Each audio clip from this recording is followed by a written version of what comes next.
নাকের হাড় বাঁকা যদি থাকে, হাড় বাঁকার জন্য যদি আপনার নাক দিয়ে পানি পড়ে, সেক্ষেত্রে হাড় বাঁকা যদি অন্যান্য সমস্যা তৈরি করে, যে সমস্যাগুলো তার ডে টু ডে লাইফ কঠিনভাবে হ্যাম্পার করছে, প্রচণ্ডভাবে সে মাথা ব্যথার জন্য ঠিকমতো কাজ করতে পারে না, নাক দিয়ে আপনার ঠিকমতো শ্বাস নিতে পারে না, পড়ালেখা করতে পারে না, বা ডেইলি যে কাজগুলো দৈনন্দিন কাজ এগুলোতে কনসেন্ট্রেট করতে পারে না, তখন আমরা বলি আপনার নাকের হাড় বাঁকাটার অপারেশন করে নেন, আপনার এটা ভালো হয়ে যাবে। আপনি শুরুতে যেটা বললেন যে নাকের সঙ্গে মস্তিষ্কের যে সংযোগ তৈরি হয়, এরকম কেসের ক্ষেত্রে আপনাদের প্রক্রিয়াটা কি?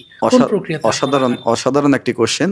আমরা যে সিএসএফ রাইনোরিয়ার কথা যেটা বলছেন, যে নাক দিয়ে ব্রেনের পানি পড়া, এই অপারেশন আপনার এতদিন বাংলাদেশে শুধুমাত্র নিউরোসার্জনরা করতো।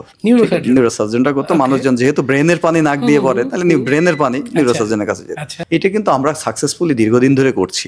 আমরা ইএনটি সার্জন, কেননা নাকের ভিতর নাকের অ্যানাটমি সবকিছু কিন্তু আমরা ওয়েল নোন, ঠিক আছে, আমরা আমাদের এরিনায়, ঠিক আছে, এবং আমাদের নাকের রূপই তৈরি হয় আপনার নাকের যে রূপ বা ছাদ, এর উপরে আছে ব্রেন।